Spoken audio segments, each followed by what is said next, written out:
Strike की। और खबर यह कि अब से थोड़ी देर बाद राष्ट्रपति भवन जाएंगे प्रधानमंत्री मोदी।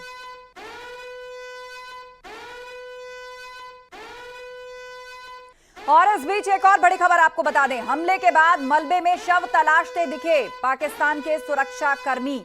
जो मलबे में तब्दील हुए हैं 9 आतंकी ठिकाने, मिट्टी में मिले हैं आतंकियों के कैंप, और वो मदरसे जहां पर इस तरह की आतंकी खेप तैयार की जा रही थी, उन मलबों को हटाकर लोगों के शव तलाशते हुए दिख रहे हैं सुरक्षा कर्मी। ये तस्वीर देखिए, हमले के बाद जब सूरज निकला, दिन हुआ, सब कुछ साफ साफ दिखा, तो वहां ये तस्वीर मिली। मलबा पड़ा है चारों तरफ, मिट्टी में मिल गए आतंकी कैंप, और इस मलबे के नीचे से शव को तलाशते दिखे सुरक्षा कर्मी। आतंकी ठिकानों पर भारत का ऑपरेशन सिंदूर, जहां पर लश्कर-ए-तैयबा और जैश-ए-मोहम्मद से जुड़े हुए आतंकी कैंपों को भारतीय सेना ने खाक में मिला दिया।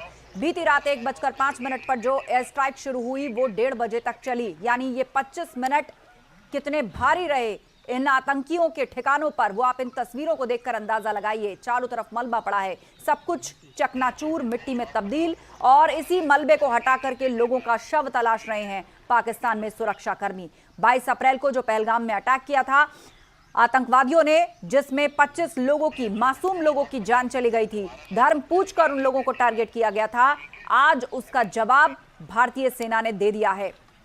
खास बात यह कि ना तो इसमें पाकिस्तानी सेना के किसी इंस्टीट्यूशन पर हमला किया गया है, ना ही आम नागरिकों को टारगेट किया गया है। टारगेट पे थे तो सिर्फ वो ठिकाने जहां पर आतंकी कैंप चलाए जाते हैं, आतंकी तैयार किए जाते हैं, या भारत के खिलाफ बैठकर बड़ी साजिशें प्लान हुई हों, चाहे वो पुलवामा हो, चाहे वो पहलगाम हो, या फिर कश्मीर में जिस तरीके से आतंकवादी घुसपैठ करके घटनाओं को अंजाम देते हैं, वो कहां कहां तैयार किए जाते हैं, उनकी प्लानिंग कहां होती है, उन टारगेट्स को नष्ट किया है भारतीय सेना ने।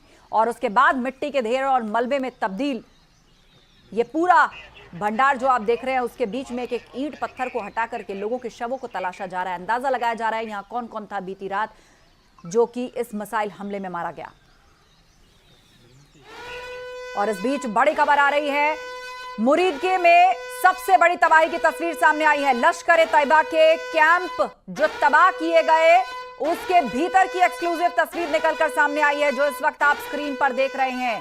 मुरीदके में मारे गए हैं कई आतंकी, और उसके बाद यहां का जो कैंप चल रहा था, ये इमारत जिसमें आतंकी तैयार किए जाते थे, आतंक की ट्रेनिंग की जाती थी, उनका ब्रेन वॉश किया जाता था, उनके अंदर नफरत और कत्लो गारत की सोच भरी जाती थी, उसका हाल आप देख लीजिए किस तरह तबाह हो गया है लश्कर-ए-तैयबा का ये कैंप। भीतर की तस्वीरें आप देखिए, भारत की एयर स्ट्राइक में यह पूरी तरीके से नष्ट हो गया है। मुरीदके में सबसे बड़ी तबाही की तस्वीर सामने आई है, जहां पर लश्कर-ए-तैयबा के तबाह कैंप की यह तस्वीर है। चारों तरफ पत्थर बिखरे पड़े हैं, क्योंकि यहां पर ताबड़तोड़ मिसाइल हमले भारत ने किए हैं।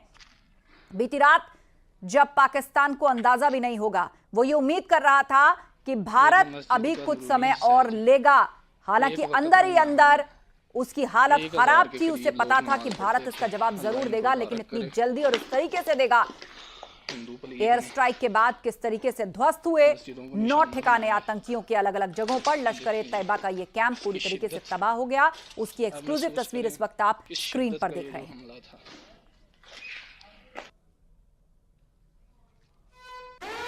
तो ऑपरेशन सिंदूर, एक और बड़ी अपडेट, आतंकी मसूद अजहर के परिवार के 14 लोग मारे गए हैं इस एयर स्ट्राइक में, और इसकी पुष्टि खुद मसूद अजहर ने की है, और कहा है मेरा भाई और उसकी पत्नी मारे गए, बहन, बहनोई और भांजा भी मारे गए। इस एयर स्ट्राइक में मसूद अजहर के भी मदरसे को निशाना बनाया गया था, जहां से लगातार उसके नफरती भाषण, लोगों को उकसाना, आतंकियों को ट्रेनिंग देना, भारत के खिलाफ साजिशें करना, वो सब कुछ लगातार सामने था। दरअसल विमान अपहरण के बाद मसूद अजहर जब छूटा, तो उसके बाद से वो लगातार वहां बैठकर भारत के खिलाफ प्लानिंग्स करता था, यहां पर आतंकी घटनाओं को सिलसिलेवार तरीके से अंजाम देता था, और ये सिलसिला रुकने ना पाए, इसके लिए पीढ़ी दर पीढ़ी आतंकियों की खेप भी तैयार करता था। वही मसूद अजहर, उसने खुद पुष्टि की